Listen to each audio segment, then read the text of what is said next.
صلوات پر محمد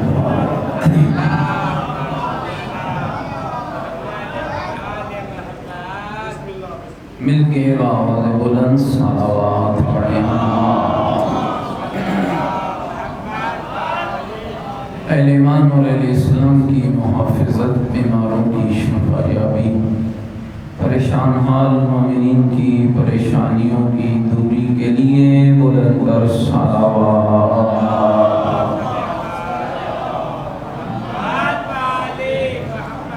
محبین اہل بیت کی جان و مال کی حفاظت، دشمنان دین، دشمنان قرآن، دشمنان اہل بیت کی نیست و نابودی، دنیا کے جس جس کونے میں محبین اہل بیت ان پاکیزہ جشن ہے مبارک کی محافل میں مصروف عبادت ہیں، سب کی جان و مال کی حفاظت کے لیے بلند تر صلوات۔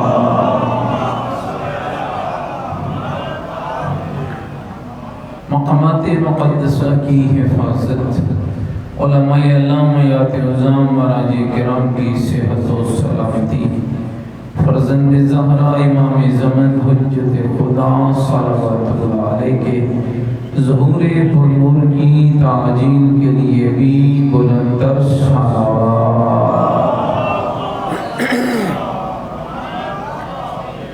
حاضرین کے تمام مرحومین کے لیے، شہداء ملت جعفریہ کے لیے، اس امام برگاہ کے اراکین، معاونین، مرحومین کے لیے، ان مومنین و مومنات کے لیے جن کے لیے کوئی دعا مانگنے والا نہیں، اور بالخصوص استاد العلماء کے لیے ایک مرتبہ سورہ مبارکہ فاتحہ۔ بسم اللہ الرحمن الرحیم، الحمدللہ رب العالمین، الرحمن الرحیم مالک یوم الدین، ایاک نعبد و ایاک نستعین، اہدنا الصراط المستقیم صراط الذین انعمت علیہم غیر المغضوب علیہم ولا الضالین۔ بسم اللہ الرحمن الرحیم، قل هو اللہ احد اللہ الصمد لم یلد ولم یولد ولم یکن له کفوا احد۔ بسم اللہ الرحمن الرحیم، قل هو اللہ احد اللہ الصمد لم یلد ولم یولد ولم یکن له کفوا احد۔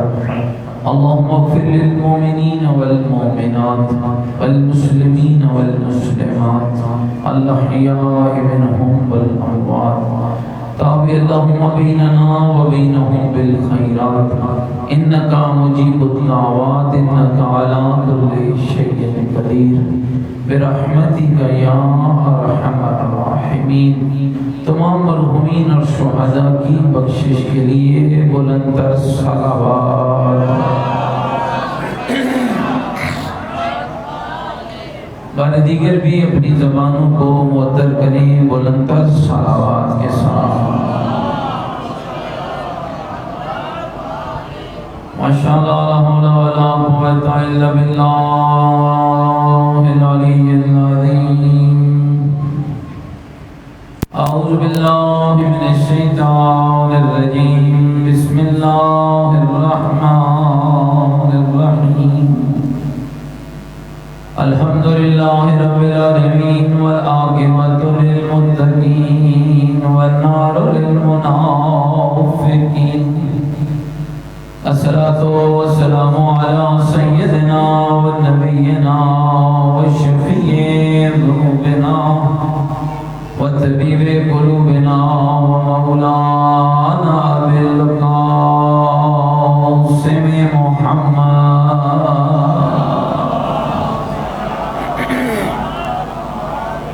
وآلہ الطیبین الطاہرین المعصومین المظلومین المنتجبین الذین اذهب اللہ عنہم الرجس وطہرہم تطہیرا۔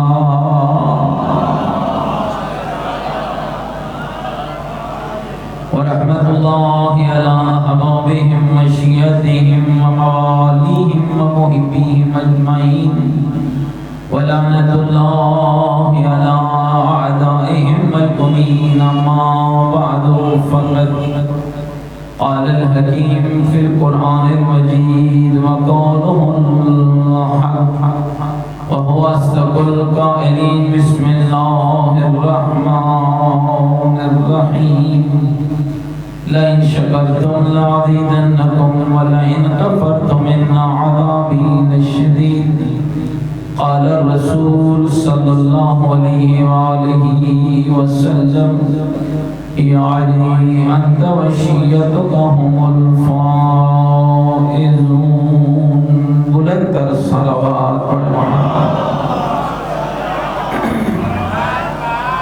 نعرہ تکبیر نعرہ تکبیر نعرہ تکبیر نعرہ رسالت نعرہ رسالت نعرہ حیدری نعرہ حیدری حسینیت مل کے بولو حسینیت اپنے ایمان کا اعلان کرو حسینیت عقیدوں کا اظہار کرو حسینیت نیکیوں کا وعدہ کرو حسینیت سیرت آل محمد علیہ السلام پر چلنے کا عہد کرو پوری طاقت سے جواب دو حسینیت قرآن اور آل بیت سے محبت کے دم بھریں پوری جرت سے جواب دیں حسینیت یزیدیت یزیدیت یزیدیت یزیدیت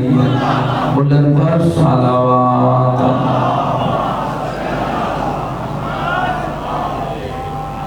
اللہ رب العزت ان پاکیزہ محفلوں کے انعقاد کو آپ سب کی سعادت اور کامیابی کا ذریعہ قرار دے آپ سب کے بیماروں کو شفا عطا فرمائے آپ سب کے بے اولادوں کو اولاد عطا فرمائے مالک مکتب آل رسول کی حفاظت فرمائے دشمنان دین دشمنان قرآن دشمنان اہل بیت کو نیست و نابود فرمائے اور ہمیں مظلوم کربلا اور حضرت ابو الفضل العباس کی پاکیزہ فرمودات کے مطابق زندگی گزارنے کی توفیق عطا فرمائے اور اہل بیت کا سچا محب بننے کی توفیق عطا فرمائے فرزند زہرا امام زمن حجت خدا صلوات اللہ علیہ کے ظہور پرنور میں تعجیل فرمائے اور ہمیں امام کے سپاہیوں میں شمار فرمائے میرا عقیدہ ہے کہ دعاؤں کی قبولیت کا بہترین طریقہ آل محمد پر صلوات ہے بلندر صلوات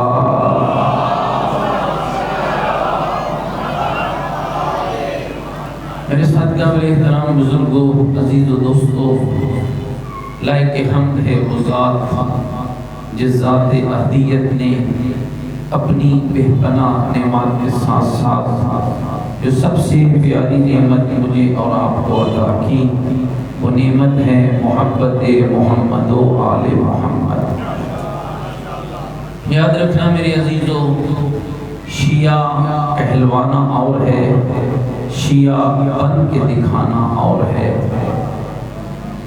شیعہ کہلوانے کے لیے تیرا امام برگاہ میں آنا کافی ہے تیرا نعرہ لگانا کافی ہے تیرا گریہ کر لینا کافی ہے تیرا اظہار محبت حسین ابن علی کر لینا کافی ہے لیکن شیعہ بننے کے لیے معرفت اہل بیت کا ہونا ضروری ہے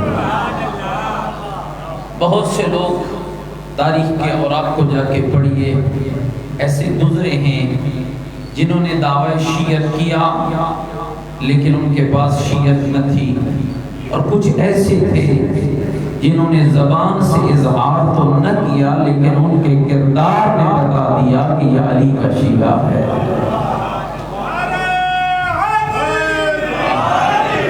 لہذا میرے دوستوں بزرگوں یاد رکھنا رات بھی میں نے یہیں پر بات کا اختتام کیا تھا تم ایسے بن جاؤ کہ تمہیں کہنا نہ پڑے کہ میں شیعہ ہوں تمہیں بتانا نہ پڑے کہ میں عزادار حسین ہوں تمہیں لوگوں کو دکھانا نہ پڑے کہ میں عزادار مظلوم کربلا ہوں بلکہ تیرا کردار دنیا کو خود خبر دے دے اس دور میں رہ کر جو حرام کے قریب نہیں جاتا ہو نہ ہو یہ حسین ابن علی کا شیعہ۔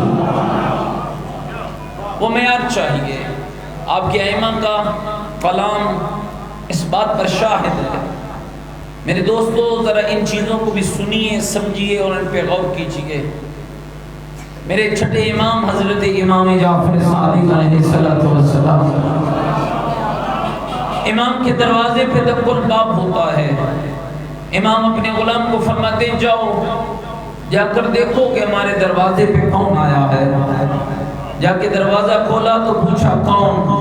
توجہ پوچھا کون؟ فرمایا ہم امام صادق شیعہ ہیں۔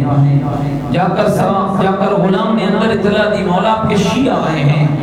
ننگے پاؤں میرے امام دوڑے، دروازے تک دوڑ کے آئے، کیوں میرے شیعہ آئے ہیں۔ جب دروازہ کھولا تو فوراً بند کر دیا۔ فرمایا یہ میرے شیعہ نہیں ہو سکتے، ان کے چہروں پر میرے شیعوں والی علامت ہی موجود ہے۔ شیعہ علامات سے پہچانا جاتا ہے، شیعہ کردار سے پہچانا جاتا ہے، شیعہ عمل سے پہچانا جاتا ہے۔ دروازے امام پہ دق الباب ہوتا ہے، غلام دروازہ کھولتا ہے، ایک خراسان کا رہنے والا آگے بڑھتا ہے، فرزند رسول سے ملاقات چاہتا ہوں۔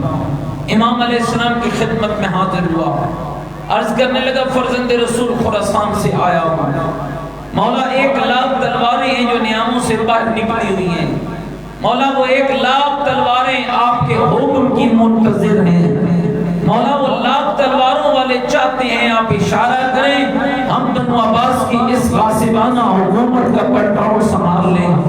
میرے امام فرماتے ہیں تو بھی انہی 1,00,000 میں سے ہے۔ ہاں مولا میں بھی انہی 1,00,000 میں سے ہوں۔ فرمایا تو بھی ہمارا شیعہ ہے۔ ہاں مولا میں بھی آپ کا شیعہ ہوں۔ فرمایا تو بھی ہمارا محب ہے۔ ہاں مولا میں بھی آپ کا محب ہوں۔ دوستو خیال کرنا، شیعت کا جو معیار اہل بیت نے دیا ہے نا اس پہ غور کیا کر۔ اگر شیعہ کا معیار اتنا بلند نہ ہوتا حضرت ابراہیم کبھی اہل بیت کا شیعہ بننے کی خواہش کا اظہار نہ کرتا۔ عالم ملکوتی میں جب حضرت کو سیر کرائیں گے تھکے تنے میں بیٹھے ہوئے، چاہتا ہوں کہ کچھ باتیں آج ایک اور انداز میں آپ کی خدمت میں عرض کرنے کی سعادت حاصل کروں۔ حضرت کو دکھایا گیا ایک نور مجسم ہے جس کے سر پہ نورانی تاج ہے، گلے میں نورانی ہار ہے، کانوں میں نورانی گوشوارے ہیں، 9 نور ہیں جو اس نور کے گرد چکر لگا رہے ہیں، بے شمار انوار ہیں جو ان 9 نوروں کے پیچھے پیچھے طواف کر رہے ہیں۔ حضرت پوچھتے ہیں جبریل یہ کس کا نور ہے؟ آپ کی نسل سے آنے والے محمد مصطفیٰ کی بیٹی فاطمہ زہرا کا نور ہے۔ یہ اس کے سر کا تاج کیسا ہے؟ ان کے بابا محمد مصطفیٰ کا نور ہے۔ یہ گلے کا ہار کیسا ہے؟ ان کے شوہر علی مرتضیٰ کا نور ہے۔ یہ کانوں کے گوشوارے کیسے ہیں؟ اس کے بیٹوں حسنین علیہ السلام کے نور ہیں۔ یہ 9 نور جو اس نور کے گرد چکر لگا رہے ہیں یہ کون سے انوار ہیں؟ اس کی نسل سے آنے والے ان کے 9 امام بیٹوں کے انوار ہیں۔ شیعہ اپنے معیار پہ غور کرنا۔ اے جبریل یہ لاتعداد انوار کیا ہیں؟ اللہ کا نبی یہ زہرا کے شیعوں کے انوار۔ خدا تازہ کر مومن، اپنے معیار کو دیکھ، اپنی وقت کو دیکھ، اپنی عزت کو دیکھ، اپنی سرفرازی کو دیکھ۔ رب نے تجھے عالم ملکوت میں نور بنا کے دکھایا ہے، اور میرے معصوم فرماتے ہیں ہمارے شیعہ ہماری بچی ہوئی مٹی سے پیدا کیے گئے۔ اب خود اندازہ کر جو آل بیت کی بچی ہوئی مٹی سے پیدا ہو اس کا کردار کیا ہونا چاہیے، اس کا معیار کیا ہونا چاہیے۔ امام نے فرمایا خراسانی، کل بھولتا نہیں گے، امام نے فرمایا خراسانی تو بھی انہی 1,00,000 میں سے ہے۔ ہاں فرزند رسول میں بھی انہی 1,00,000 میں سے ہوں، ہاں زہرا کے لال میں بھی انہی 1,00,000 میں سے ہوں۔ فرمایا تو بھی تلوار ہمارے دشمن کے خلاف چلائے گا؟ ہاں مولا میں بھی چلاؤں گا۔ فرمایا غلام ذرا تندور میں آگ جلا۔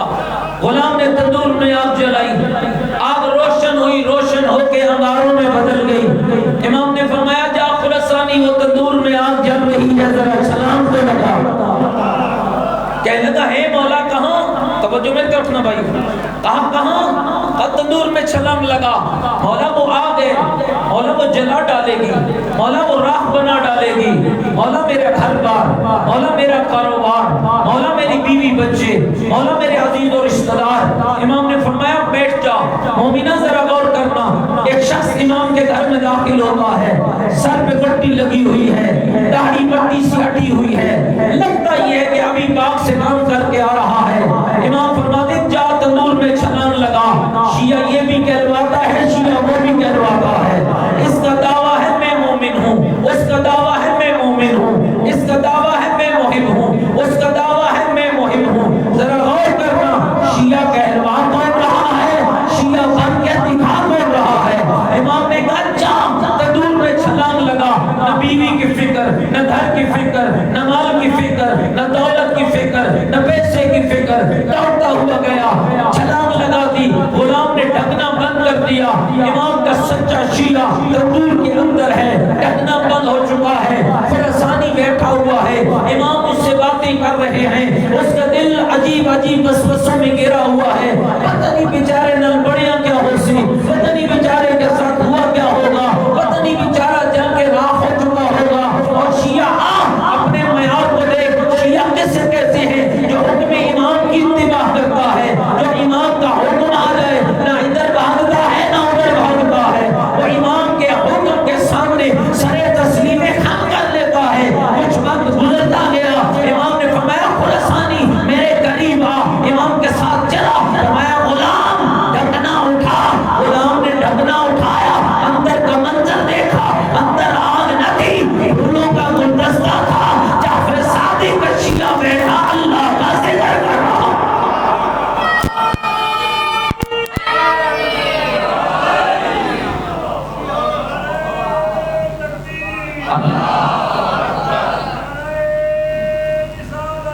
یا رسول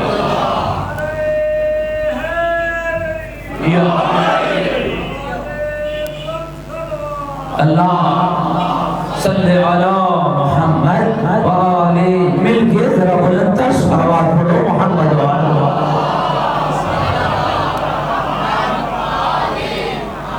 اور میرے صدقہ محترم بزرگوں، اور میرے عزیزوں اور میرے بیٹوں، اس وقت تیرے امام نے فرمایا خراسانی پلٹ جا، ہمیں تم جیسے لاکھ نہیں، مجھے اس جیسے 10 کی ضرورت، مجھے تم جیسے لاکھ نہیں چاہیے۔ میرے بھائی، آج بھی پردے غیبت میں ایک حسین بیٹھا ہوا ہے، آج بھی اس حسین کو شیعوں کی ضرورت ہے، آج کے حسین کو بھی حبیب چاہیے، آج کے حسین کو بھی مسلم چاہیے، آج کے حسین کو بھی جنگ چاہیے، آج کے حسین کو بھی کربلا کی طرح وہ عظیم ساتھی اور مددگار چاہیے، جن کا کام دنیا داری نہ ہو دینداری ہو، جو دنیا شناس نہ ہو دین شناس ہوں، اور اس معیار کے شیعہ ہوں۔ میرے بھائی یاد رکھنا، آج تیری مشکل سب سے زیادہ ہے، آج تیری مشکلات سب سے زیادہ ہیں، اس لیے کہ حبیب کے سامنے اس کا امام کھڑا تھا، مسلم کے سامنے اس کا امام کھڑا تھا، جاؤں کے سامنے اس کا امام کھڑا تھا۔ تیرا امام پردے غیبت کے اندر ہے، تیرا امام غیبت کے پردے میں ہے، اور کمال تیرا یہ ہے، میرے چوتھے امام نے سے حضرت جابر جوفی نے پوچھا تھا، فرزند رسول آپ کے بارے کی غیبت میں، آپ کے بارے کے منتظر اور آپ کے بارے کی غیبت میں ان کا انتظار کرنے والے شیعوں کا مقام آپ آل محمد کی نگاہ میں کیا ہے؟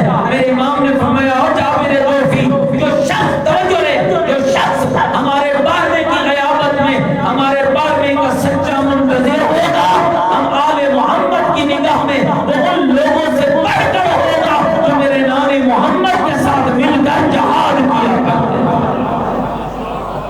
یہ کوئی معمولی گل نہیں، تھوڑا غور کرو، اتنا مقام، بیٹھا شیعہ میانی میں، بیٹھا لیا میں، بیٹھا ملتان میں، بیٹھا برے صغیر میں، امام غیبت کبریٰ میں ہے، ملاقات ہو نہیں رہی ہے، مقام کیا امام بتا رہے ہیں؟ میرے نان محمد کے ساتھ مل کر جہاد کرنے والوں سے زیادہ مقام اس کا ہے، یؤمنون بالغیب، اس لیے کہ یہ غیب پر ایمان رکھتا ہے۔ میرے امام نے فرمایا او جابر جوفی، میرے نانا رسول کے ساتھ جنہوں تینوں نے مل کر جہاد کیا. پہلے میرے نانے کو دیکھا, پھر میرے نانے کو سنا, پھر میرے نانے کو مانا, پھر میرے نانے کے ساتھ مل کر جہاد کیا. لیکن ہمارے 12ویں کے منتظر وہ ہوں گے نہ دیکھا ہوگا, نہ ہمارے 12ویں کو دیکھا ہوگا, نہ ہمارے 12ویں کو سنا ہوگا. بغیر دیکھے بغیر سنے 12ویں کو مانے گی بھی صحیح, ان کی اطاعت بھی کریں گے. جو 12واں چاہے گا وہ ایسا بنتے چلے جائے. اور میرے دوستوں میں پھر متوجہ کر رہا ہوں, ہو سکتا ہے میری بات شاید آپ کے لیے اتنی لطف اندوز واقع نہ ہو رہی ہو, لیکن آپ کی ضرورت ہے جو میں بیان کر رہا ہوں. مشکل ترین دور ہے. حسین کا جشن منانے والے تو اس حسین کی یاد منا رہا ہے جس حسین نے 1400 سال پہلے کربلا کے میدان میں عظیم کارنامہ سر انجام دیا ہے. تو اس کی یاد منا رہا ہے, اور اسی حسین کا بیٹا حسین غیبت کے پردے میں بیٹھ کر تجھے یاد کر رہا ہے. تو بھی ایسا کہ تو بھی اپنا ایسا معیار اپنا لے, تو بھی اپنا ایسا کردار اپنا لے. دوستو یاد رکھنا, یہ حدیثیں یوں ہی نہیں ہے مولوی آئے بیان ہوئی ممبر سجے نعرے لگے گریا ہوا اور گھروں کو لوٹ کے نہیں. ایک ایک لفظ کو اپنے پلو سے باندھیے, ایک ایک چیز کا اجرا کیجئے. آپ کا امام غیبت کے پردے میں بیٹھ کر, کیا آپ کا میرا ایمان ہے؟ کیا حدیث مبارکہ ہیں؟ کیا روایات معصومین سے وارد ہیں؟ ہمارا ہر عمل ہمارے امام کے حضور پیش ہوتا ہے؟ بولو, تھوڑا اونچا بولو بھائی. کیا یہ باتیں برحق ہیں؟ ہمارا ہر عمل, میں جشن پڑھ رہا ہوں, امام تک خبر جائے گی یا نہیں؟ مل کے بولو, جائے گی. میں نماز پڑھ رہا ہوں, میری نماز کی خبر امام تک جائے گی یا نہیں جائے گی؟ میں نعرہ مار رہا ہوں, میرے نعرہ مارنے کی خبر میرے امام کے حضور جائے گی یا نہیں جائے گی؟ میں اہل بیت کی مصیبت میں گریہ کر رہا ہوں, میرے گریہ کرنے کی خبر میرے امام کے حضور جائے گی یا نہیں جائے گی؟ اے مومن ذرا سیانہ بن اور ذرا دیکھ بھال کی زندگی گزار. تو جو کرتا ہے جب تیرا عقیدہ ہے کہ تیری ہر خبر تیرے امام تک پہنچتی ہے, تو پھر ہر شے کرنے سے پہلے تھوڑا سوچ تو لینا جو کر رہا ہوں امام راضی ہوگا یا ناراض ہوگا.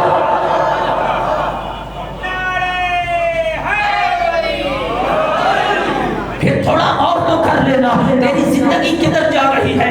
اور یاد رکھنا میرے دوستو, کبھی ایسا بھی ہوتا ہے کہ روایات کے جملے ہیں جب ہمارے اعمال کی بد خبریں, ہمارے اعمال بد کی خبریں ہمارے معصومین کے حضور پیش ہوتی ہیں. اور یہ فقط آج کی بات نہیں ہے, دوسرے ائمہ کے دور میں دیکھ لیجئے, امیر المومنین سے لے کر امام حسن عسکری علیہ السلام تک کئی موقع ایسے آئے ہیں جب کوئی شخص ملنے کے لیے آیا کسی علاقے سے, امام نے اسے پاس بٹھا لیا, امام نے پوچھا ہمارے فلاں شیعہ کا کیا حال ہے, ہمارے فلاں محب کا کیا حال ہے, ہمارے فلاں عزادار کا کیا حال ہے. امام جعفر صادق علیہ السلام کی خدمت میں ایک شخص آتا ہے, نام حضرت ابو بصیر ہے, جلیل القدر شیعہ اہل بیت ہے. علامہ شیخ شفا نجفی دامت ذلہ العالی اس واقعے کو بیان کر رہے تھے کہ جب وہ شخص امام کی خدمت میں آئے, حضرت ابو بصیر علیہ الرحمہ آئے, تو میرے امام نے فرمایا ابو بصیر تمہارے علاقے میں ہمارا ایک محب رہتا ہے, ہمارا ایک شیعہ رہتا ہے, ہمارا ایک نام لیوا رہتا ہے. ابو بصیر بتاؤ اس کی حالت کیسی ہے؟ کہنے لگا مولا کیا بتاؤں, مولا کیا بتاؤں, نام آپ کا لیتا ہے, محبت آپ سے کرتا ہے, لیکن مولا کردار میں بڑی تباہی ہے, جو کرتا ہے وہ آپ نہیں چاہتے ہیں. اسی وقت میرے امام نے فرمایا ابو بصیر جب تو پلٹ کے جائے گا وہ تم سے ملنے آئے گا, پہلے اسے میرا سلام کہنا, سلام کے بعد پیغام دینا, اسے کہہ دینا جو تم کر رہا ہے وہ ہم نہیں چاہتے, جو ہم چاہتے ہیں. اگر ایسا بن جا, جعفر صادق وعدہ کرتا ہے مرنے سے پہلے جنت میں تجھے تیرا مقام دکھاؤں.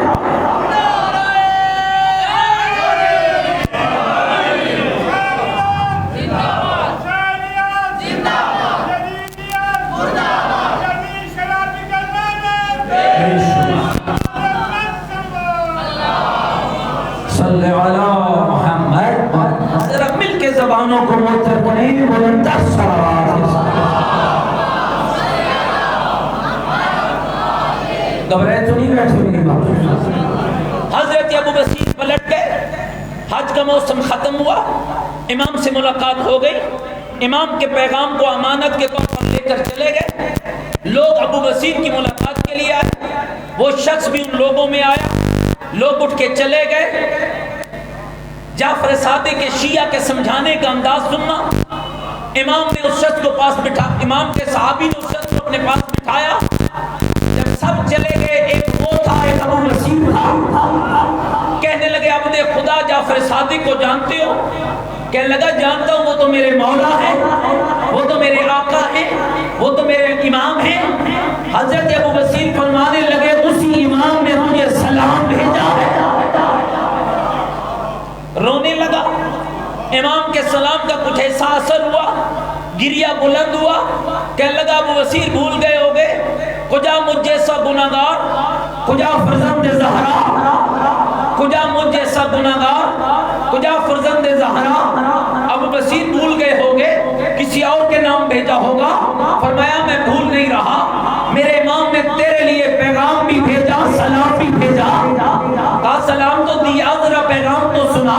کہا میرے امام مجھ سے کہہ رہے تھے جو تو کر رہا ہے وہ ہم نہیں چاہتے، جو ہم چاہتے ہیں اگر تو ایسا بن جا، ہم وعدہ کرتے ہیں مرنے سے پہلے جنت میں تجھے تیرا مقام دکھائیں گے. روتا ہوا میں پھر سے اٹھا. شیعہ میانی والوں مجھے نہیں سمجھ آتی. 10 دن مسلسل جنگوں میں گزار رہے ہیں، 2 مہینے عزاداری حسین میں گزار رہے ہیں. مجھے نہیں سمجھ آ رہی ہم میں نقص کہاں ہے.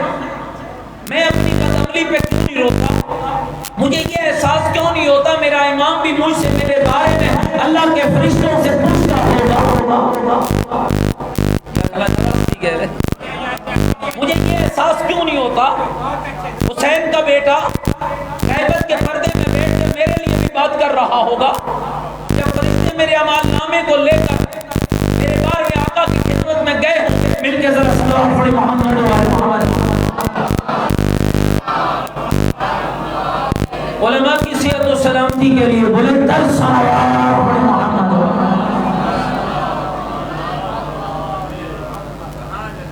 ایک چکی صلوات پڑھو ذرا.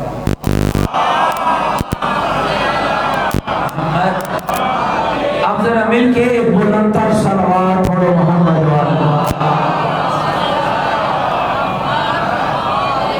بس میں ایک فکر دے کے زحمتیں تمام کروں.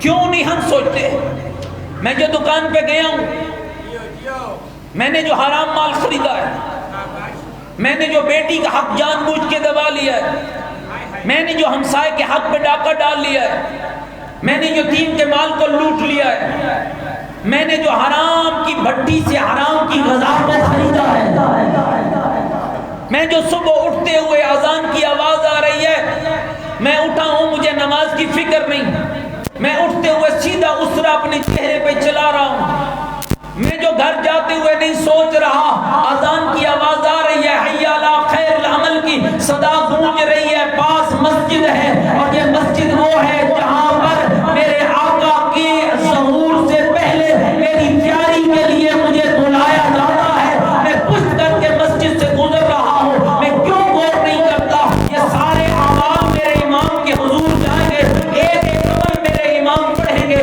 میرے ایک ایک عمل پہ میرے امام یہ رو کر کہیں گے اے بد عملہ، نام بھی ہمارا لیتا ہے، نعرے بھی ہمارے لگا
میری گل سمجھ آ گئی؟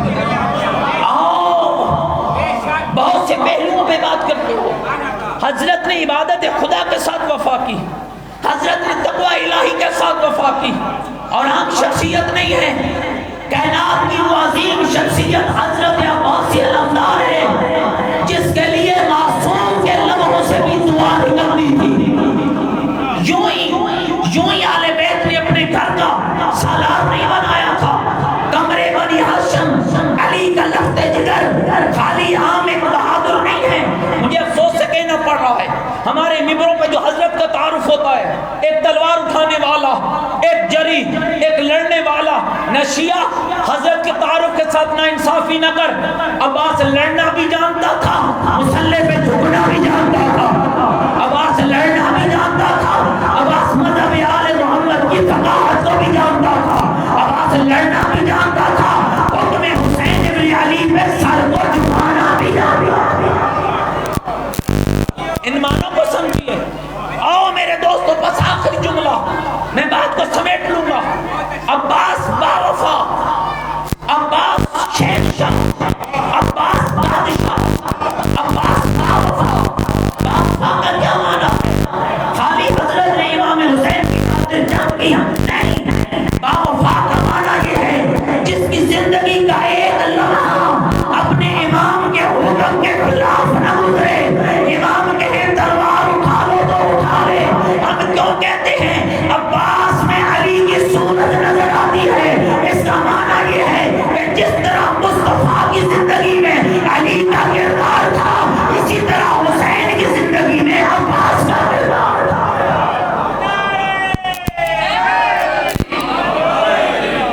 جاگتے بیٹھو بھائی, میری کیا کردار تھا؟ ایک جملہ سن لیں. پیغمبر کی زندگی میں مولا علی کا کردار کیا تھا؟ خیبر کی جنگ ہوئی, 19 دن یا 39 دن بعد اپنی جگہ پر علی بیٹھے رہے, وہی خیبر میں رہے. بڑے بڑے لوگ جاتے رہے, قلعہ کاموس فتح نہ ہوا. چلو 2-4 دن علی انتظار کر لیتے, 5ویں 6ٹھے دن ہی چلے جاتے. اگر علی خود جاتے تو وفا کا معنی سمجھ نہ آتا. اسی لیے رسول کو کہنا پڑا, لاؤ دین راجت غدن, کل میں علم اسے دوں گا رجلان جمعہ ہوگا. صبح کی پو پھوٹی تاجر ہے, صبح کی پو پھوٹی, پیغمبر نے خود بلایا, این علی ابن ابی طالب, ابو طالب کا بیٹا علی کہاں ہے؟ یا رسول اللہ شوب چشم ہے. فرمایا سلمان جاؤ میرے علی کو لے آؤ. سلمان لائے, پیغمبر نے لعاب لگایا, آنکھوں کی تکلیف دور ہوئی. مصطفیٰ نے علم تھمایا, مصطفیٰ نے تھمایا تو علی نے تھاما, مصطفیٰ نے تھمایا تو علی نے تھاما.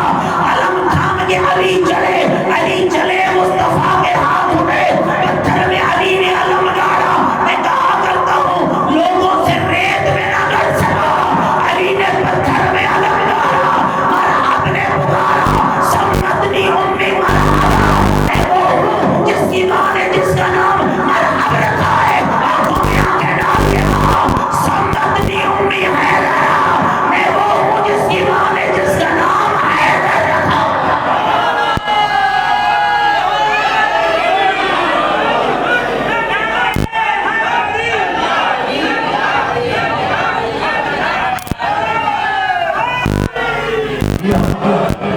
تو میری گل سمجھ آ رہی ہے؟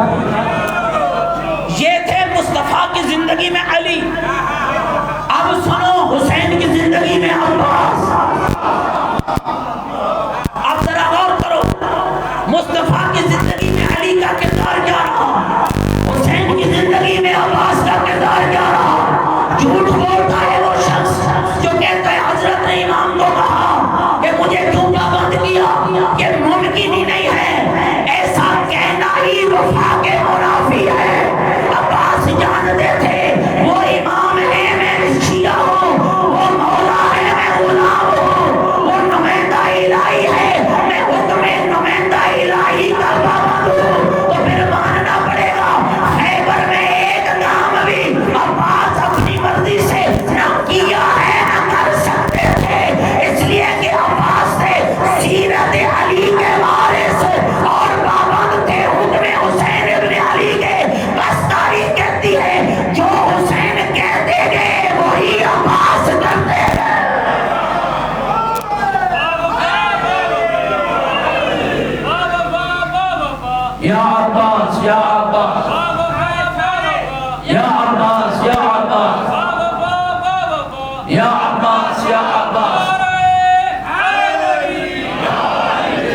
کوئی گل میری سمجھ آئی؟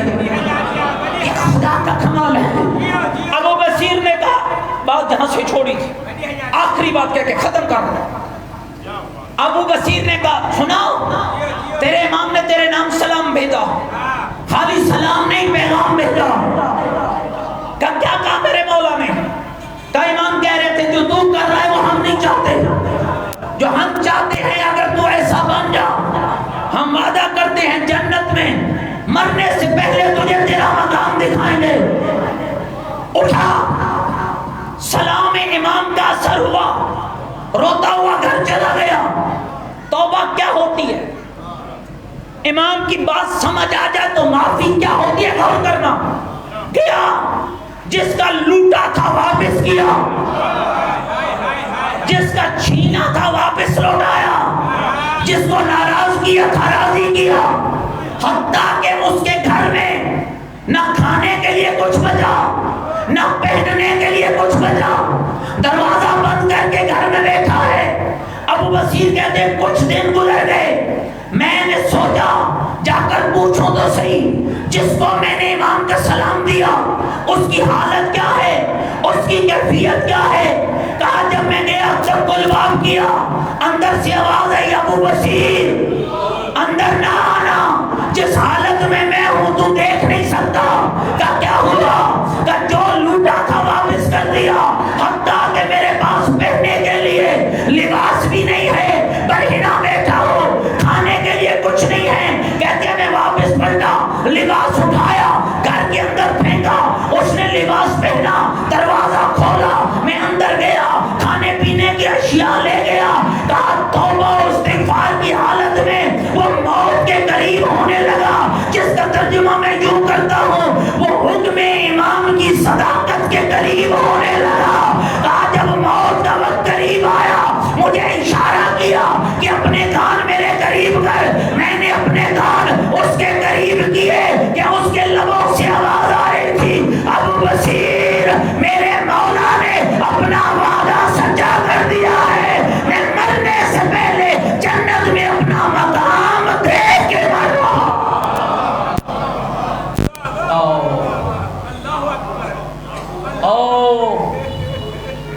آج تمہارا امام بھی تمہیں یہ کہہ کر یاد کر رہا ہے، بدعملی کے زخم نے دیکھا، تیری بدعملی کے زخموں نے مجھے اور رنجیدہ کیا۔ اور پردے میں آئی ہوئی میری ماں بہن بیٹی، کبھی چادر نہ اتارنا،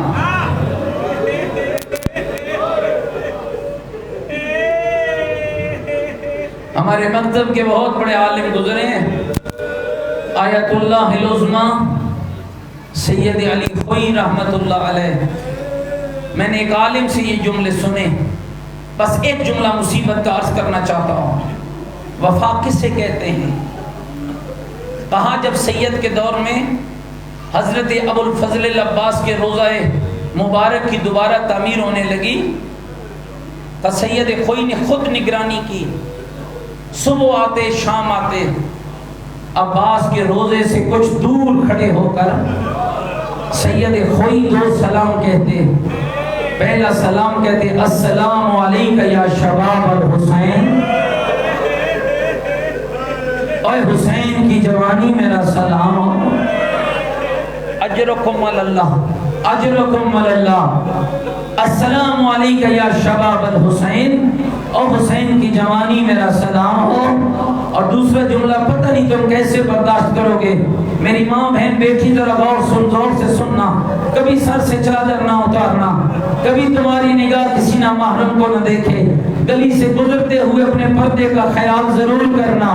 دوسرا جملہ سید کہتے السلام علیکہ یا حجاب زینب، اور زینب کے پردے میرا سلام ہو، اور زینب کی چادر میرا سلام ہو۔